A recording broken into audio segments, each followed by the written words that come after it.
guys, and welcome back to my channel. So for today's video we're going to be talking about ADHD versus sleep. So I know I suffer with insomnia, and sometimes I go weeks and months without actually sleeping properly, and I'll be up until like really early hours of the morning. Then I'll fall asleep for example around 7 AM, and then I'm literally sleeping until like 3 o'clock in the afternoon, and that's the whole day wasted. And then I'm not tired again in the evening because I've slept the whole day. It's a vicious cycle, so I'm going to talk to you guys about that today. But first, if you could smash me a big thumbs up down below and subscribe to my YouTube channel, I'll forever be grateful. So let's get on to the video. First, I'm going to start off with a few facts about sleep and ADHD from a website called Adhd. It's just an ADHD site. If you want to know more, just Google Adhd and it'll come up. It's just an ADHD website. It's really helpful. So yeah, and they've got some good tips on there.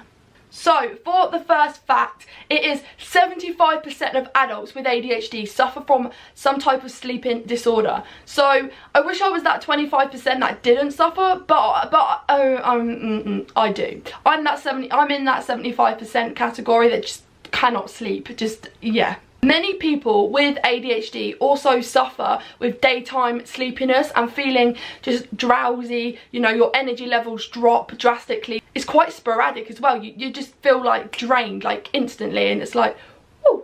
So your productivity, you know, your work ethic, you know, you could be at work and you could feel really drowsy, tired, and your productivity could become quite affected by this. So people with ADHD also have trouble waking up. So alarm clocks, they don't work for us. You know, it doesn't matter how hard or how many times they ring, we're going to be clicking that snooze button. Well, anyway, I know I do. You know, snooze, snooze. And then you're like, I better get up. And then I'm 4 hours late anyway. So it's like, oh well, who cares? So sleeping disorders can literally depend on the type of ADHD you have. So it can literally affect you differently depending on what type of ADHD you have. So those of you or us, for example, that have the inattentive type of ADHD usually have a later bedtime because you can't turn this noggin off and it's hard to just switch off. So if you have the inattentive type, you could literally have a later bedtime naturally. So my tip to you is maybe turn off your devices a couple of hours earlier than you usually do. That might make you feel a bit more sleepy. I mean, I don't know. It doesn't work for me, but hey ho, yeah. So those of us that have the hyperactive and the impulsive type of ADHD are more likely to suffer from insomnia. So I have the combined type of ADHD. That's what I'm diagnosed with. I've got severe combined type ADHD.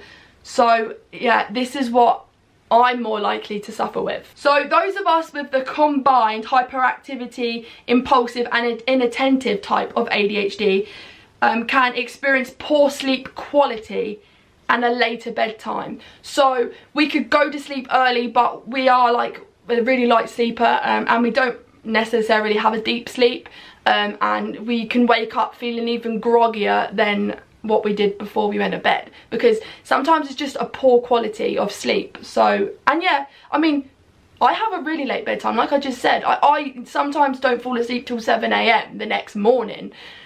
So yeah, I can prove that right. But yeah, what type of ADHD do you have? I have the combined type. Let me know down in the comments what type of ADHD you have. So ADHD sleep problems could, not always, but it could be a side effect of impaired arousal, alertness, and it could be a side effect of your regulation circuits of your brain.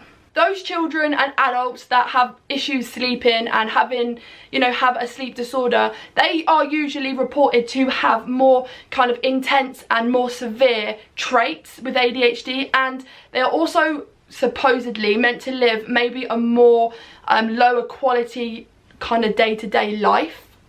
So people with ADHD, children, adults that do have kind of bad sleeping patterns and, you know, do have sleeping disorders are more likely to suffer from, you know, depression, anxiety, impulsiveness, hyperactivity, inattention, difficulty processing things, and a higher BMI, which is body mass index.